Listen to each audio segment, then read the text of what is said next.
এক ঝড় বৃষ্টির রাতে আমি আর আমার প্রিয় বন্ধু গেছিলাম তাল কুড়াতে। গ্রামের সেই ফাঁকা মাঠে চারিপাশ তখন শুধু অন্ধকার আর বৃষ্টির শব্দ। কিন্তু তাল গাছটার নিচে যেতেই হঠাৎ আমার কানে ভেসে এলো এক মহিলার কান্নার আওয়াজ। গভীর অসহায় কান্না। শরীরটা কেমন যেন অবশ হয়ে গেল। আমরা দুজনেই বুঝতে পারছিলাম আমাদের এখনই এই জায়গা থেকে পালানো দরকার, কিন্তু আমরা কেউই আর সেখান থেকে নড়তে পারছিলাম না।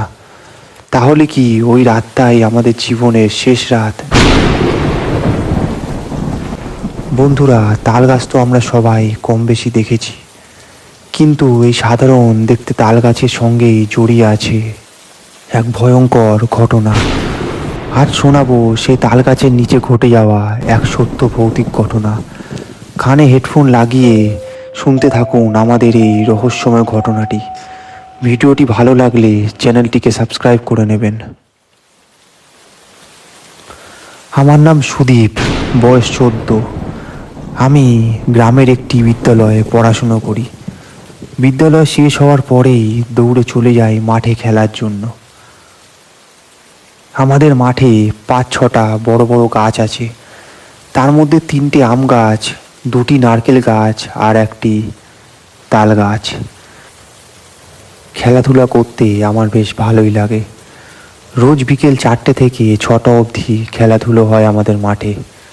অনেক সময় 6টার পরেও সবাই চলে গেলে আমি আর আমার প্রিয় বন্ধু সন্দীপ দুজনে আমরা খেলা করতাম। বাবা মা খুব বকতো সন্ধ্যা হওয়ার আগে বাড়িতে না এলে, এবং বিশেষ করে সেই তাল গাছটির আশেপাশে গেলে। সন্দীপ আমার বিদ্যালয়ের বন্ধু। আমরা একসাথে পড়াশুনো করি, আবার একসাথে খেলাধুলাও করি। ও আমার সব থেকে কাছের এবং সব থেকে প্রিয় বন্ধু। এরমই একদিন সন্ধ্যায় অঝোরে বৃষ্টি শুরু হলো। ঘড়ির কাঁটায় তখন রাত 9টা। ঘরে জানলায় বসে বাইরের ঝড় বৃষ্টি উপভোগ করছিলাম। দেখি সঞ্জীব দৌড়ে দৌড়ে আমার বাড়ির দিকে আসছে। এসে দাঁড়ালো আমার বাড়ির বারান্দায়। বৃষ্টিতে সে পুরো ভিজে গিয়েছে, দাঁড়িয়ে দাঁড়িয়ে হাঁপাচ্ছে। আমার মা জিজ্ঞেস করাতে সে বলল, কাকি, সুদীপকে ডেকে দাও, আমার বাড়ি নিয়ে যাব। আমি এবার বারান্দায় এলাম। মায়ের অনুমতি পাওয়ায় সন্দীপের সাথে দৌড়ে দৌড়ে বেরিয়ে পড়লাম। তখন সন্দীপ আমার কানে কানে বলল, ভাই, অত বৃষ্টি হচ্ছে, অনেক তাল পড়বে, সব তাল আমরাই কুড়িয়ে আনি, চল ভাই চল। আমার কেমন একটু লাগছিল। আমি তাকে বললাম, অত রাতে যাবি সে তাল গাছের নিচে? যাওয়াটা কি ঠিক হবে? সবাই তো অনেক করে বারণ করে, বলে নাকি ওই তাল গাছের নিচে ভূত আছে। দূর, ওসব কিছু হয় না, ছাড় তো, চল, অনেক মজা হবে। সন্দীপের অনেক বলায় আমি রাজি হলাম। 2 বন্ধু মিলে হাসতে হাসতে মজায় দৌড় দিলাম। কিন্তু এই হাসি যে আর বেশিক্ষণ স্থায়ী থাকবে না। দৌড়ে মাঠে যেতেই দেখি সোজা শক্ত হয়ে দাঁড়িয়ে আছে আমাদের সেই তাল গাছ।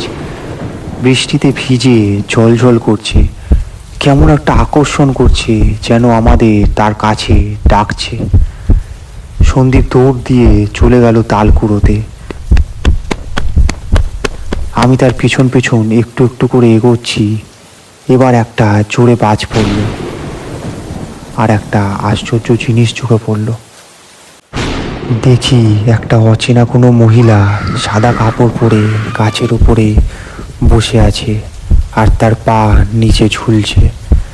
পা দুটো স্পষ্ট দেখা যাচ্ছে, আর সেই সাদা কাপড়টি জ্বলজ্বল করছে সেই রাতের অন্ধকারেও।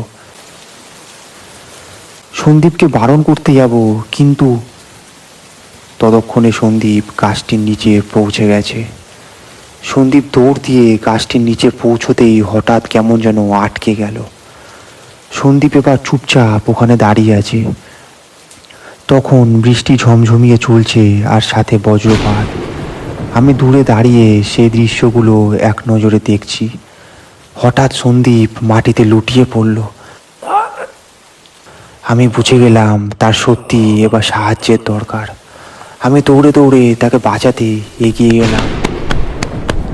গাছের নিচে যেতেই কানে এলো সেই সাদা কাপড় পরা মহিলাটির কান্নার শব্দ। সে চিৎকার করে ফুপিয়ে ফুপিয়ে কাঁদছে আর জোরে জোরে বাজ পড়ছে।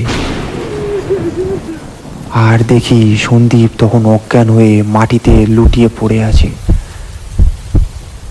তার দিকে তাকাতেই নজরে পড়ল তার চোখ দুটো পুরো লাল হয়ে উঠেছে। পরিষ্কার বোঝা যাচ্ছে সে আমার বন্ধু সন্দীপ না, নিশ্চয়ই তাকে অন্য কেউ ভর করেছে। সে রাগী গলায় আমার দিকে তাকিয়ে বলল, তাল নিবি তাল? বলে সে জোরে জোরে হেসে উঠল।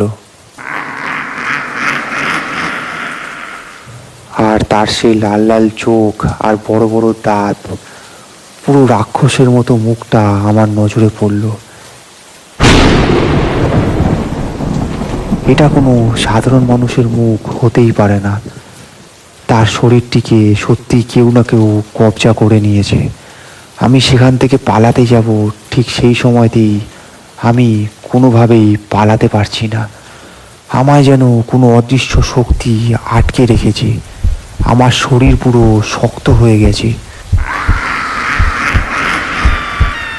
আমার হাত পা কোনোটাই আমার নিয়ন্ত্রণে নেই। জোরে জোরে বাজের শব্দ আর সেই অশরীরী মহিলা আর সন্দীপের শরীরের সেই অশরীরী দুজনের হাসি আমায় পুরো শেষ করে দিচ্ছে।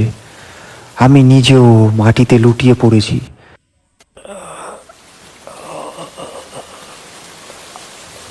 ঠিক সেই সময় নজরে এলো দূর থেকে কারা দৌড়ে আসছে আমাদের দিকে, হাতে টর্চ নিয়ে। নজরে পড়ল আমার এবং সন্দীপের বাড়ির লোক। তারা আমাদের দিকে এসে আমাদের দুজনকে কোনো রকমভাবে বাড়িতে নিয়ে গেল। সন্দীপ বাড়িতে গেলেও তার শরীরে সেই অস্বাভাবিকতা রয়েই গেল। তার শরীর স্বাভাবিকের থেকে অনেক বেশি ঠান্ডা, লাল লাল তার চোখ দুটো, আর শরীর থেকে অনবরত লালা গড়াচ্ছে। সবাই খুব ভালোভাবে বুঝতে পেরেছে যে সন্দীপের শরীরে নিশ্চয়ই কারোর আত্মা ভর করেছে। তারপর তাকে সঠিক সময় তার সঠিক ঠিকানায় নিয়ে যাওয়া হলো, গ্রামের সবথেকে বড় এক তান্ত্রিকের কাছে। তান্ত্রিক তাকে দেখেই বুঝে গেলেন ওর কি হয়েছে। তারপর 2 ঘন্টা টানা সাধনা করার পর সন্দীপকে সেই আত্মার হাত থেকে ছাড়া পাওয়ানো হলো। সেই তান্ত্রিককে তাল গাছটির কথা বলতেই তিনি বলে উঠলেন, ওই তাল গাছে এক মহিলার অতৃপ্ত আত্মা আজও ঘুরে বেড়ায় এবং কোনো বাচ্চা কিংবা কোনো কমজোর মানুষকে পেলেই তাকে জাপটে ধরে। আজকে সন্দীপ তার শিকার হয়েছিল। ভাগ্য ভালো তার সাথে তার বন্ধু থাকায় সে প্রাণে বেঁচে গেল। এই ছিল আমাদের গ্রামের সে ভুতুরে তাল গাছটির ঘটনা। কেমন লাগলো বন্ধুরা আমাকে কমেন্টে জানান। ভিডিওটিকে একটি লাইক করে দিন, আর এরকমই সত্য ঘটনা পাওয়ার জন্য আমাদের চ্যানেলটিকে সাবস্ক্রাইব করে রাখুন।